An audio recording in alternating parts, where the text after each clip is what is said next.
약 60여 년 전에 어느 날 제 공문 선배가 전화를 걸고 미국 대사관 공보원에서 미국의 소리 방송 요원을 구하는데 관심이 있냐고 전화를 걸어왔습니다. 그래서 그때 마침 저는 공군에서 제대를 하고 마땅한 일자리를 찾고 있던 중이라 귀가 번쩍했습니다. 그래서 제가 정문장교로 또 공군본부에서 4년 동안 근무를 했고 공보본부를 당겼기 때문에 구미가 생겼습니다. 거기다가 또 6.25 때 15살 때 아버지와 함께 대청마루 지하실에서 메가더 장군이 내 상륙작전 이것을 미국의 소리 방송에서 보도하는 것을 듣고 막연하게나마 미국의 소리에 동경심과 또 막연한 호기심을 갖게 되었습니다. 그래서 미국 공보원 방송관 브래들리 씨의 민족과 소정의 신원조회를 거쳐서 저는 1965년 9월에 미국 대사관 공보원 방송과 전문위원 겸 미국의 소리 서울주재 기자로 채용이 됐습니다. 그때 주요 업무는 한국의 방송국들과 프로그램을 제휴협찬하고 다양한 인터뷰 프로그램을 제작해서 워싱턴 미국의 소리에 보내는 일이었습니다. 나는 KBS와 공동 제작팀을 구성해서 전국의 농촌과 공장을 탐방하며 막 도약을 시작한 한국의 경제발전을 취재해서 무효회와 KBS를 통해 방송을 했습니다. 어느 날 우리는 먼지가 풀풀 나는 강화도 가는 길을 달리면서 짜증스럽게 이렇게 얘기한 적이 기억납니다. 이 강화 가는 길이 언젠가 도로 포장을 하면 그때 가서 한국 경제는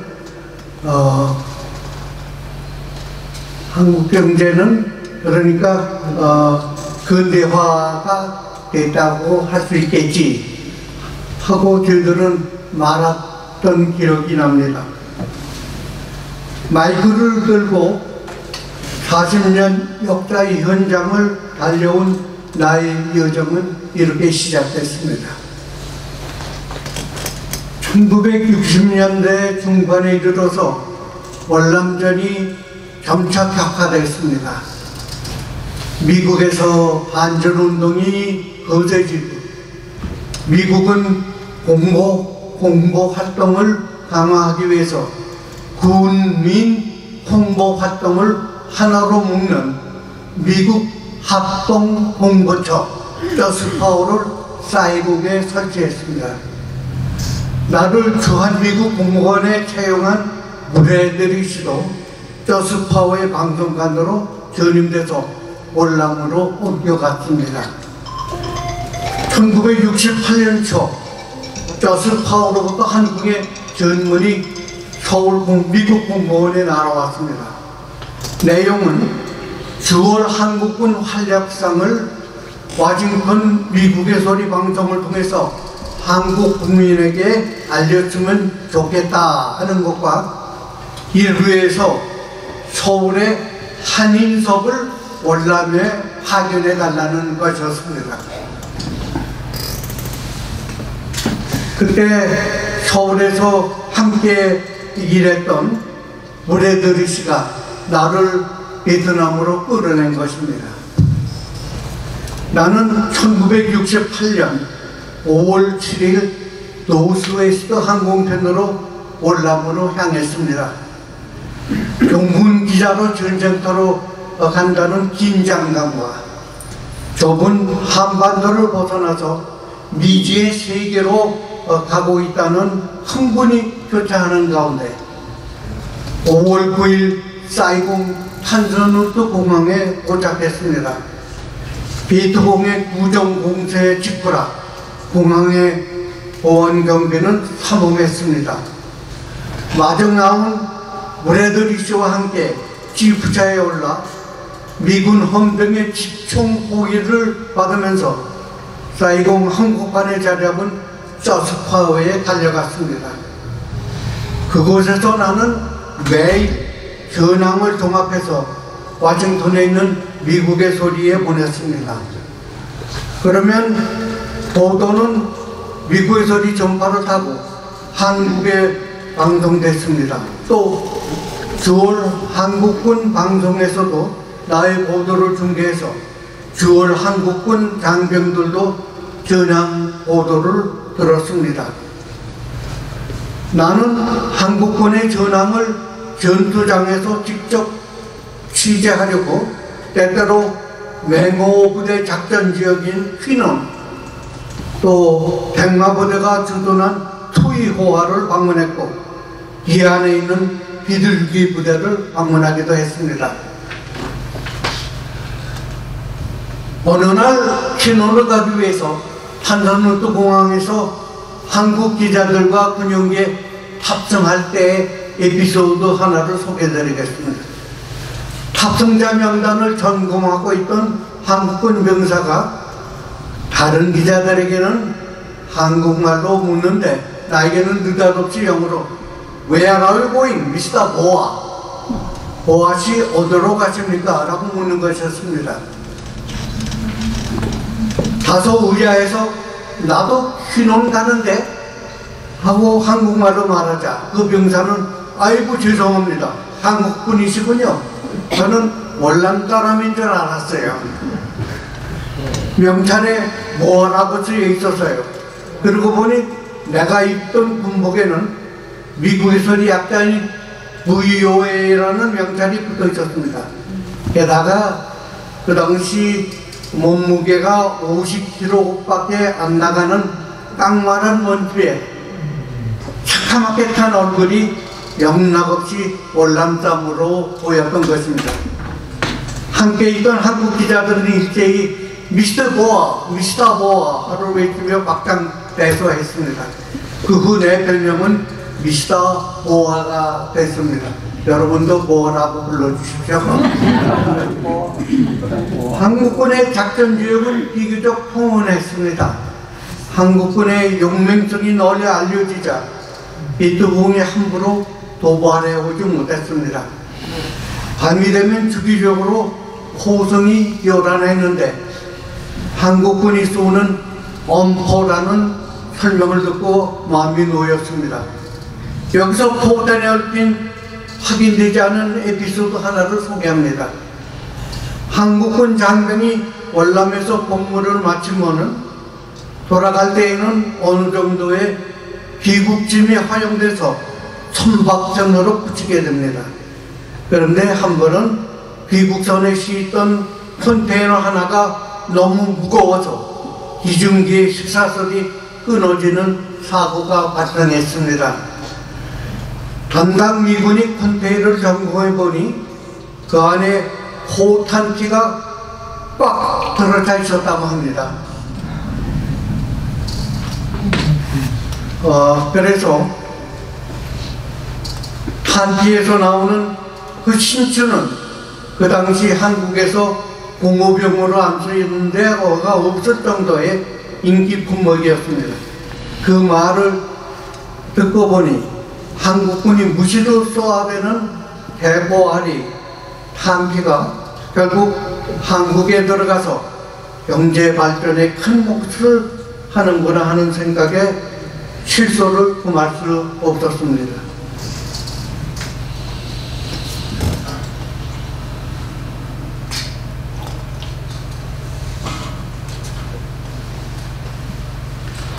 (1968년) 종반에 이르러 한미 두 나라는 한국의 경제 개발 방법을 둘러싸고 상반된 전략을 드러냈습니다. 그때 한국에 대한 무상 원조를 중단할 계획을 세우고 있던 미국 정부는 대만이나 말레이시아처럼 한국도 농촌을 먼저 발전시켜 소비자의 구매력을 높이고 내수 시장을 튼튼히 한 다음 이를 바탕으로 중소기업부터 차근차근 육성해야 한다고 주장했습니다. 반면에 박정희 정부는 그 단계를 생략하고 중화학공업과 수출 위주의 경제를 집약적으로 개발해야 한다고 맞섰습니다. 주한미국 공보원은 미국의 주장이 옳다는 것을 입증하기 위해서 1969년 텔레비전 로켓팀을 대만과 말레이시아에 파견해서 그 두 나라의 경제개발 전략을 한국 정부에 설득시키려고 했습니다. 제가 리포터가 되고 공보원 영화과의 카메라맨과 오디오맨으로 구성된 로켓팀은 홍콩을 거쳐서 대만과 말레이시아로 향했습니다.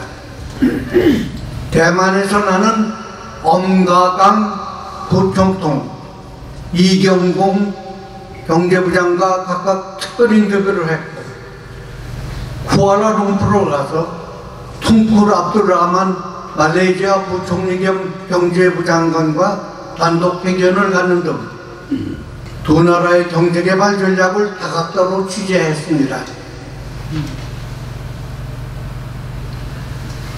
대만과 말레이시아의 주장의 요지는 먼저 농촌을 살려서 내수를 진작시켜서 경제 기반을 튼튼히 해야 한다는 것이었습니다. 우리가 제작한 TV 프로가 한미 경제장관회의에서 공개되자 논쟁이 붙었습니다. 그런데 한국은 박정희 대통령의 소신대로 중화학공업 위주와 수출 주도의 경제발전 모델을 밀고 나갔습니다. 오늘날 한국과 대만, 말레이시아의 경제발전상을 비교해 볼 때 박 대통령의 개발 전략이 더 효과적이었던 것으로 판단됩니다.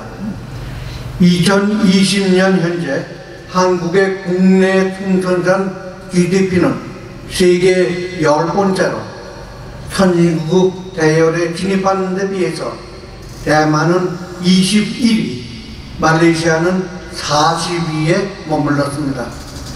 세계무역개발회의 웅크타크는 2021년 7월 한국의 지위를 개발도상국 그룹에서 선진국 그룹으로 변경하면서 대한민국을 선진국으로 공식 인정했습니다. 1971년 7월에 나는 워싱턴 미국의 소리 본부로 전임 발령을 받았습니다. 미국의 소리는 미국 정부의 예산으로 운영되는 국영방송입니다. 일본이 하와이 진주만을 기습 공격한 지 79일 뒤인 1942년 2월 24일 독일어 방송으로 고고의 송을 올렸습니다. 그 당시 독일 국민은 나치 통치를 하에서 신음하던 때였습니다. 15분짜리 첫 방송 프로그램은 이렇게 시작됐습니다. 매일 이 시간에 우리는 미국과 전쟁에 관한 뉴스를 전해드리겠습니다. 그 뉴스는 좋을 수도 있고 나쁠 수도 있습니다. 그러나 우리는 진실만을 보도해드릴 것입니다. 이 첫 마디는 1976년에 미국 국회가 제정하고 포드 대통령이 서명한 미국의 소리 헌장에 그대로 반영됐습니다. 독일어 방송에 이어서 이태리어 불어 영어 방송이 시작됐고 한국어 방송은 개국 6개월 뒤인 1942년 8월 29일 첫 전파를 탔습니다. 그 당시 일본에 불리해져 가던 태평양 전쟁 유서를 자세히 전함으로써 자유와 독립을 애타게 갈망하던 한국인들에게 희망을 안겨줬습니다. 이승만 박사의 2천만 동포에게 고하는 연설도 이때 미국에서 전파를 하고 한반도에 울려 퍼졌습니다. 그러면 여기서 이승만 박사의 연설을 일부를 잠시 소개해드리겠습니다. 나는 이승만입니다. 미국 와싱턴에서 해내 해원에 산재한 우리 2,300만 동포에게 말합니다. 어디서든지 내 말 듣나니는 자세히 들으시오. 들으면 아시려니와 내가 말할 것은 제일 기묘하고 제일 기쁜 소식입니다. 자세히 들어서 다른 동포에게 일일이 전하시오. 또 다른 동포를 이겨서 모든 동포에게 다 알게 하시오. 나 이승만이 지금 말하는 것은 우리 2,300만의 생명의 소식이요 자유의 소식입니다. 저 포항무도한 외적의 철망철사 중에서 호흡을 자유로 못하는 우리 민족에게 이 자유의 소식을 일일이 전하시오.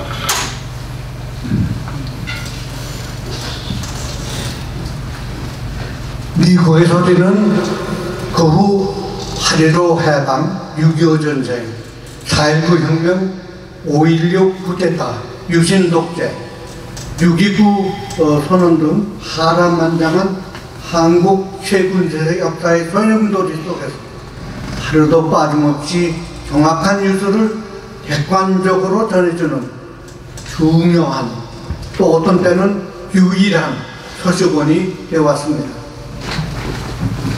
8.15 해방 후부터 1970년대 초까지 한국의 모든 라디오 방송국들은 매일 아침 미국의 소리 뉴스를 중계했습니다.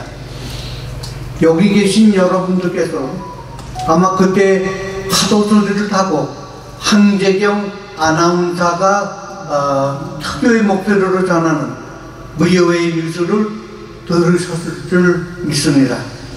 그러나 박정희 대통령이 유신을 선포하고 한국 내 모든 언론이 통제되자 무효의 중계는 KBS를 필두로 중단되기 시작했습니다. 1973년 8월 김대중 씨 납치 사건이 발생하자 마지막으로 남았던 기독교 방송 CBS 중계를 중단하고 말았습니다.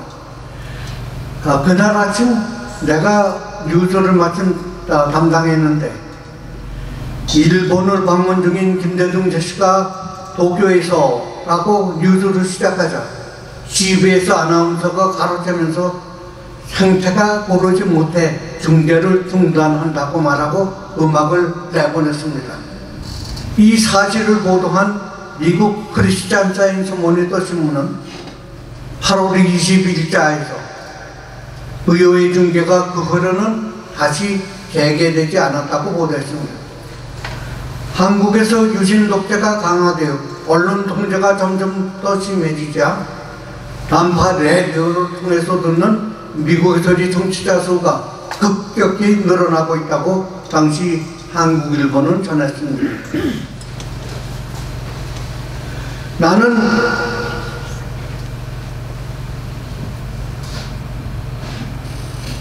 1968년 미국 대통령 선거에서 월남전을 성취시키겠다는 공약을 내걸고 당선된 리차드 닉슨 대통령은 1969년 대통령에 취임하자마자 월남의 구엔반티우 대통령과 태평양 한복판에 위치한 미드웨이 섬에서 정상회담을 갖겠다고 발표했습니다. 미드웨이 섬은 태평양 전쟁이 한창이던 1942년 6월 그 섬을 공격하던 일본군을 미 해군이 격파함으로써 태평양 전쟁을 승리로 이끈 전개를 마련한 유서 깊은 곳입니다. 나는 미월 정상회담을 취재 보도하기 위해 6월 4일 서울을 떠나 하와이주 호놀룰루로 갔습니다. 거기서 백악관 기자단 전용기를 타고 미래의 섬으로 향했는데 그 당시 한국인 기자로는 유일하게 누린 특전이었습니다. 비행기가 활주로에 착륙하자 기자들은 일제히 환호성을 울리며 박수를 쳤습니다. 이것은 백악관 출입기자단의 할례라고 했습니다. 회의를 마친 두 나라 정상들은 9월 미군 최초의 철수 계획을 발표했습니다. 54만 명의 9월 미군 가운데 우선 2만 5천 명을 감축하고 12월까지 6만 명을 추가로 철군한다는 것입니다. 나는 워싱턴 미국에서 이 방송 마감 시간에 쪽에서 기사를 머릿속에 정리하면서 전화가 있는 막사로 달려갔습니다. 그때는 휴대폰이나 컴퓨터가 없던 시절이었습니다. 닉슨은 결국 1972년 11월까지 9월 미군을 2만 7천 명으로 줄였고, 이런 와중에 월남군이 자주 국방을 떠맡지 못해 3년 후에 미군이 완전 철수하자 월남은 결국 패만하고 말았습니다. 이것은 우리 한반도, 한국에도 시사하는 바가 크다고 봅니다. 닉슨은 미드웨이 정상회담 1개월 반 뒤에 괌도에서 기자회견을 열고 아시아 맹방도는 앞으로 그들의 국방을 스스로 짊어져야 한다며 미국은 기술적, 경제적 지원만 하겠다고 하는 소위 닉슨 덕터린을 선포했습니다. 닉슨 대통령은 괌도를 떠나 동남아시아 국가들을 순방하며 우방국들에게 덕터린을 설명했는데, 나는 그 닉슨 대통령을 수령하면서 미국의 소리와 한국의 문화방송 MBC에 기사를 보냈습니다. 그때만 해도 한국의 언론들은 해외에 기자나 특파원을 파견하기가 어려운 때였습니다. 그해 8월 MBC는 나에게 감사패를 증정했습니다. 지금부터 52년 전 일입니다. 지금은 한국의 주요 언론사들이 세계 각지의 제각기 복수의 특파원들을 파견하고 있습니다. 1985년에 나는 한국계로서는 미국에서 역사상 처음으로 디렉터 오브 더 코리안 서비스 한국어 방송국장으로 승진했습니다. 그전까지 이 자리는 미국의 외교관들이 3년간 해외 근무를 하고 미국에 돌아와서 3년간 본국 근무를 할 때 거치는 자리 중에 하나였습니다. 그 이듬해 1986년에 나는 취재차 중국에 갈 기회를 가졌습니다. 그때는 중국과 한국이 국교를 맺기 전이었고 중국과 미국은 관계를 막 정상화한 시기라 냉전의 끝자락에서 두 나라 관계가 무척 예민하던 때였습니다. 공산국가 중국을 방문하는 것은 매우 민감하고 위험한 위험이 아닐 수 없었습니다. 연전 지역은 마침 한 해 전에 여행 금지령이 해제된 터라 중국에 간 김에 200만 조선족이 뿌리를 내려 살고 있는 연변을 가보고 싶어서 국경에서 연기된 비행기에 올랐습니다. 하지만 국경과는 달리 연길에서는 나를 바라보는 조선족 사람들의 눈총이 예사롭지 않았습니다. 아무 연구자 없이 스폰서도 없이 무턱대고 홀로 연면 땅에 들어온 나를 사람들은 혹시 간첩이 아냐? 하고 의심을 하는 등 도착 이튿날 막연히 연길 시내 대로를 걷다가 조선 어문학 연구소라는 간판이 붙은 2층 사무실을 발견하고 올라갔습니다. 그곳에는 정경원이라는 조선족 직원이 자리를 짓고 있었는데 나는 신분을 밝히고 연변 조선족의 실상을 취재하러 왔다고 하자 그런 일이라면 이분을 먼저 찾아가는 게 딱이라며 면변대학교 정판용 부총장에게 전화를 걸어 나를 소개해 주었습니다. 나는 택시를 타고 곧장 정 부총장에게 갔습니다. 장장 2시간 동안 연변의 역사와 현황 등 그의 설명을 녹음기에 담았습니다. 그 후로는 정 부총장님을 만나고 오는 길이라고 하면 누구도 의심하지 않고 어디든지 허심탄회하게 맞아주었어요. 연변 방송국을 비롯한 조선족의 주요 기관들과 단체들을 두루 방문하고 취재할 수 있었습니다. 나의 중국 방문기는 서울의 동아일보에서 연재하기로 했습니다. 그러나 이 사실을 안 미국 공보처가 의뢰의 글을 걸었습니다. 미국과 중국이 이제 막 관계 정상화를 이룬 민감한 시기에 미국의 리 간부가 중국 여행기를 다루는 것은 적절치 못하다는 것이었습니다. 그 당시 미국 공보처는 의회의 직접 상급 기관이었기 때문에 승복할 수밖에 없었습니다. 지금은 그 의회가 연방정부의 독립기구인 국제방송처 소속이 돼서 정부의 간섭을 받지 않습니다. 어쨌든 동아일보에 연재하려던 나의 방문기는 햇볕을 보지 못하고 사장되고 말았습니다. 1970년대에 남북한은 유엔에서 끝없는 설득과 표의 대결로 실질적인 소득 없는 소모전을 벌이고 있었습니다. 매년 한국무제 토의를 취재하러 유엔에 파견됐던 나는 돌아올 때마다 허탈감과 실망감을 금치 못했습니다. 1980년대에 유엔 무대에서 잠잠하던 한국 문제는 1990년대 초에 들어서자 남북한 유엔 가입 문제로 또다시 불붙기 시작했습니다. 북한은 남북한이 하나의 의석으로 공동 가입하자고 하고 한국은 개별 단독 가입을 주장했습니다. 나는 유엔 본부에서 남북한 유엔 대사를 한자리에 앉히고 대담 형식으로 양측의 견해와 주장을 들어보는 게 참 좋겠다고 생각했습니다. 하지만 이것이 여의치 않자 별도로 인터뷰에서 순차적으로 방송하기로 했습니다.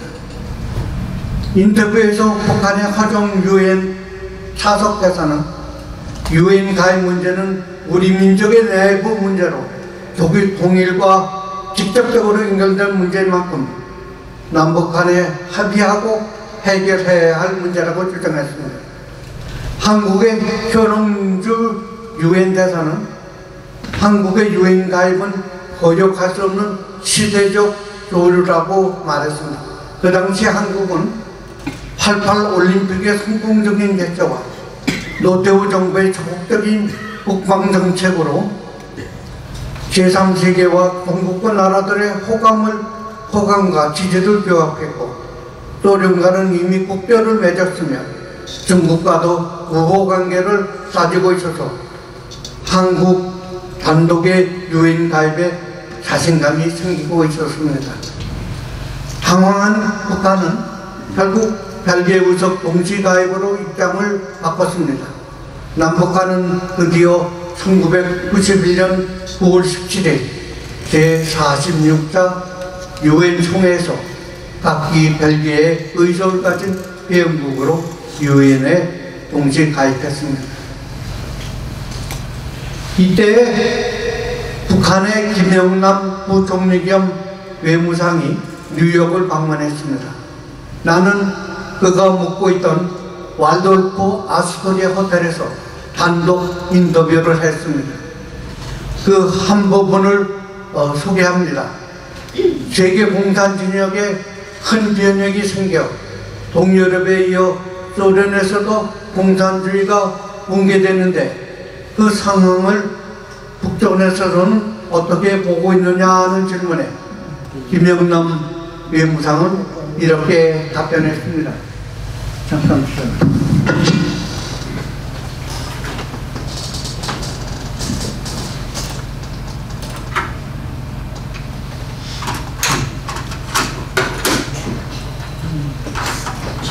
아직 살았어.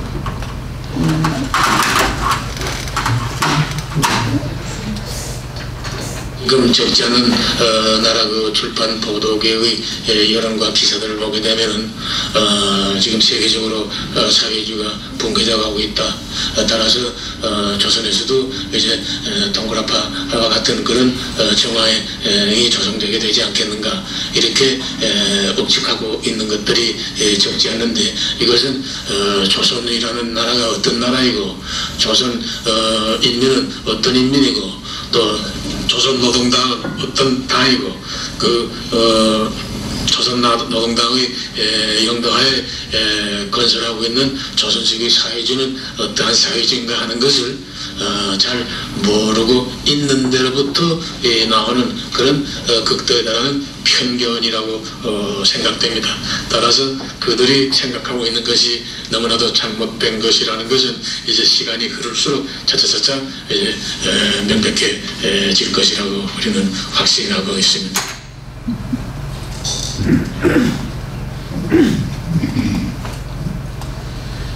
김영남 외무상은 인터뷰를 마치면서 자신은 미국의 소리 한국어 방송 애청자이며 한 선생의 목소리를 잘 알고 있다고 말했습니다.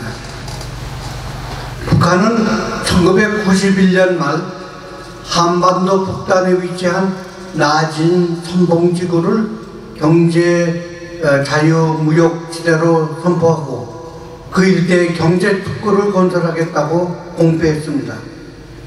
그리고 이듬해 1992년 봄에 전례 없이 미국, 일본, 한국의 학자와 기업인 약 150명, 또 기자 40명을 초청해서 현지를 시작하도록 했습니다. 미국에서들을 비롯해서 워싱턴 포스트, 뉴욕 타임스 등 미국 국제신문과 AP통신, NBC 방송 등 미국 언론 매체들이 초청됐지만 한국 기자들은 초청되지 않았습니다. 방문단은 4월 29일 오후 2시경 특별 침대 열차편으로 평양을 떠나서 북한의 최동북단 도만강 하구 지방을 향했습니다. 첫 도착지인 한경북도 나진에 18시간이나 걸렸는데 이튿날 아침 8시에 도착했습니다.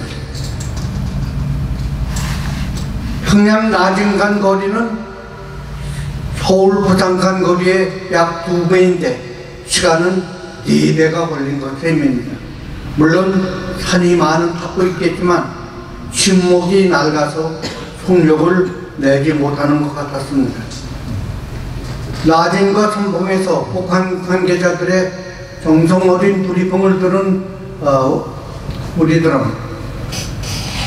우리들을 태운 기차는 러시아와 국경을 가로지르는 도만강 철교 한복판에 멈춰서서 우리를 내려놓았습니다.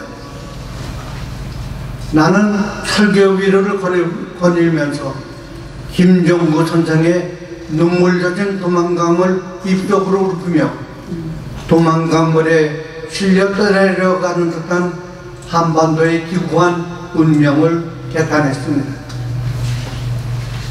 사흘을 기차에서 자고 먹는 강행군을 마치고 평양에 돌아오자 김대련 부총리는 5월 2일 기자회견을 갖고 소련과 동유럽에서 사회주의가 붕괴되어 북한 경제가 어려움을 겪고 있다고 솔직히 시인했습니다. 1992년 5월 4일 평양에서 직접 취재해 방송한 나의 평양 보도를 들어보시겠습니다. 평양에서 모니터링 했기 때문에 상태가 고르지 못함을 양해해 주시기 바랍니다.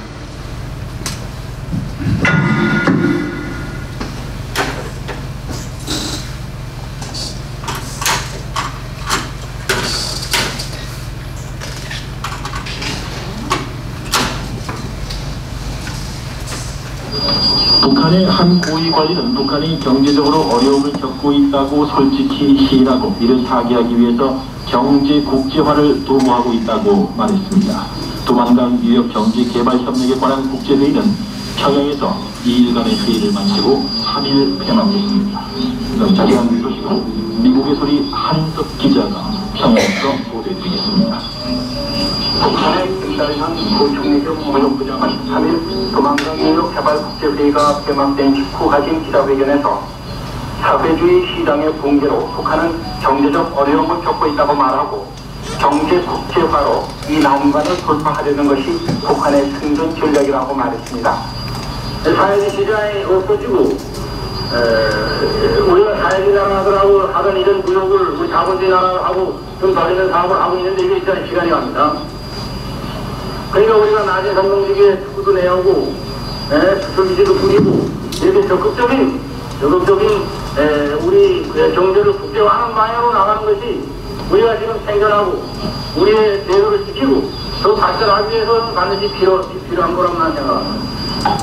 그는 경제 특구에 대한 자유로운 왕래와 합정, 세금 감면, 취업 기회 등을 보장할 새로운 특수법을 수립 중에 제공할 것이라고 밝히고 이 모든 사업이 김정일 지도의 관심과 이해하에 추진되고 있다고 말했습니다. 김달현 부총리 겸 무역부장은 우선적으로 남한이 투자해주기 바라며 아시아개발은행도 하부부족 건설에 투자하기 바란다는 희망을 표명했습니다. 이 한국은 한민족으로 봅니다. 우리는 남조선이 나제선 공주 경제지대 투자하는 걸 환영해요. 그럼 우리는 남조선과는 경제적으로 합작을 하자는 겁니다. 협력을 하자는 겁니다.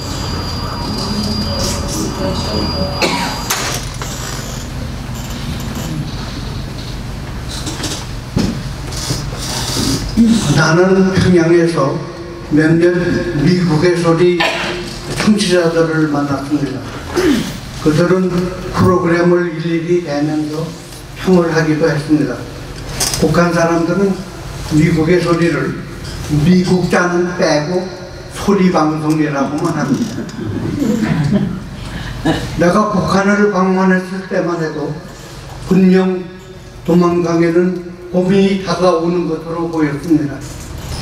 그러나 1994년 김일성이 사망하고 곧이어서 불어닥친 미국 북한 간 핵위기와 자연재해가 겹치자 김정일은 역사의 주역은 프롤레타리아가 아니라 군대라며 선군 정책을 펴기 시작했습니다.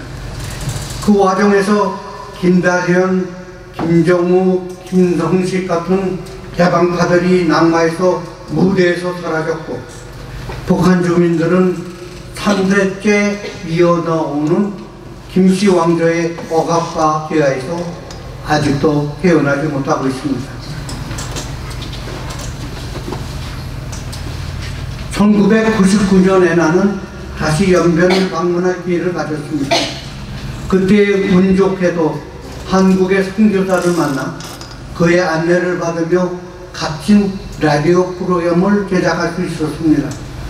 이 프로그램에서는 선교사라는 말 대신에 사업가로고 신원을 위장했음을 받습니다. 연변에서 만난 북한 사람들이라는 제목의 이 프로그램은 그해 미국의 소리 최우수 작품상을 받았습니다. 그 일부를 소개해드립니다.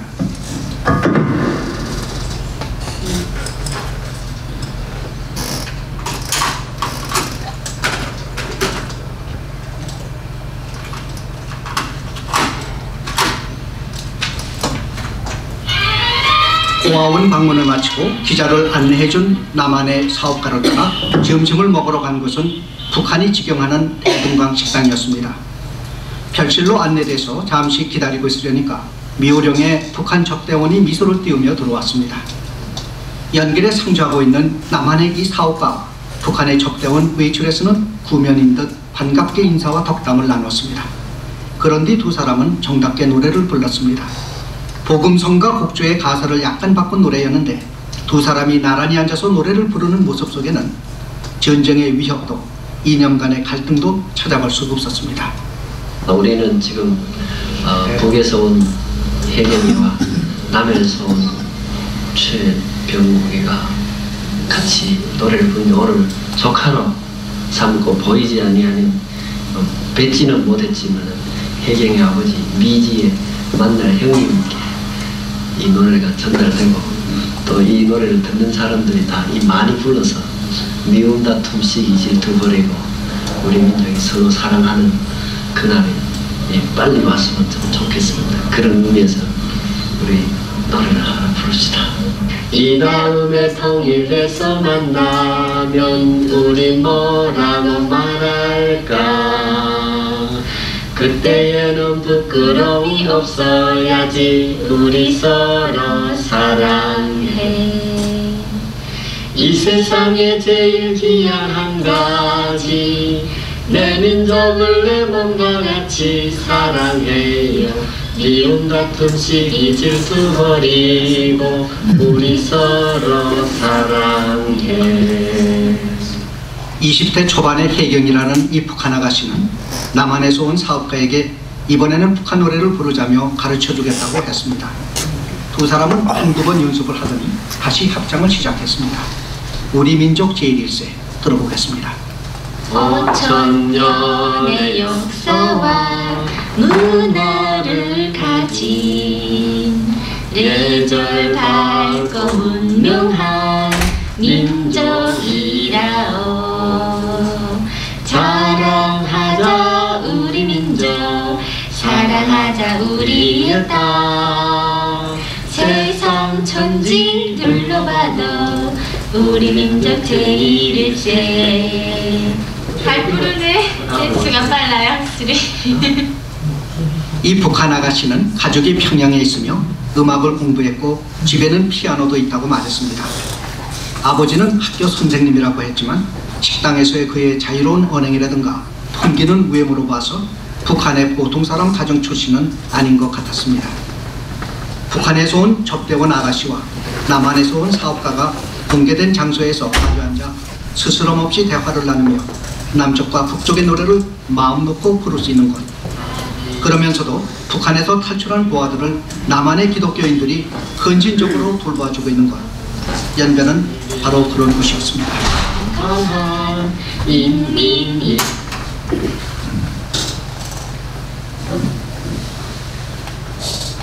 미국에서는 2004년 여름에 영어를 가르치는 프로그램 CD를 무료로 배포하겠으니 신청하라고 방송과 인터넷 웹사이트를 통해서 광고했습니다.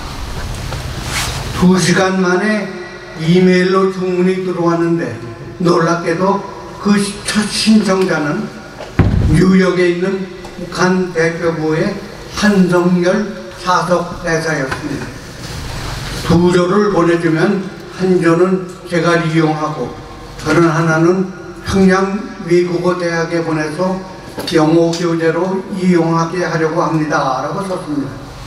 이 북한 외교관은 2년 뒤 2006년 초에 영어 CD뿐만 아니라 가능하면 컨트리 뮤직 등 미국 음악 CD도 부탁한다며 셀린 디온, 마이클 잭슨의 이름을 적어 보냈습니다.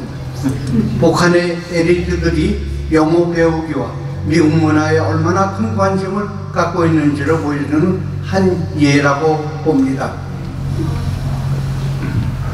2000년대 중반 어느 날 나는 이 한성열 외교관과 뉴욕에 있는 한 호텔 식당에서 단둘이 조찬을 나눌 기회를 가졌습니다.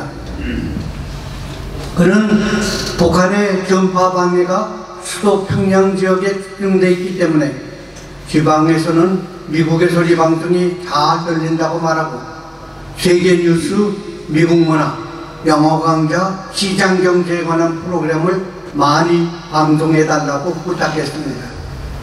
그는 나에게 몇 살이냐고 묻더니 어떻게 그렇게 젊게 보이냐고 비결을 말해달라고 했습니다. 나는 예수 그리스도를 주님과 구주로 믿으면 어떤 상황에서도 그분은 당신을 지켜줄 것이며 이런 확신이 당신을 행복하고 건강하게 만들 것이라고 말했습니다. 식사가 나오자 나는 기도를 해도 되겠느냐고 물었습니다. 기도해달라고 해서 나는 이 북한 외교관의 건강과 하는 일을 주님께서 지켜주시고 올바른 길로 인도해달라고 기도했습니다. 이날의 교찬회동을 계기로 나는 한성열 외무성 부상이 북한에서 보기 드문 개방적 합리주의자라는 확전을 그치고 그의 망명 가능성까지 진지하게 생각하게 됐습니다. 하지만 데이비드 잭슨 총국장을 비롯해서 미국의 소리 지도부는 나의 판단에 일정 부분 동의하면서도 미국의 소리가 망명을 다루는 기관이 아님을 강조했습니다. 게다가 망명이 성사돼서 기자회견이나 회고록에서 한인섭이라는 이름이 거론되면 미국의 소리는 보도기관으로서의 공신력을 잃게 된다며 나의 제의를 받아들이지 않았습니다. 한때 흥분과 소명감으로 나를 들뜨게 했던 한성열 미국 망명의 드라마는 결국 물거품으로 끝나고 말았습니다. 얼마 전 한성열 부상이 한경남도 금덕광산에서 사상교육 중이라는 보도가 나오더니 이어서 그가 반역죄로 총살형을 당했다는 소식을 복수의 언론이 전했습니다. 참으로 안타깝고 애석한 마음을 품을 수 없습니다.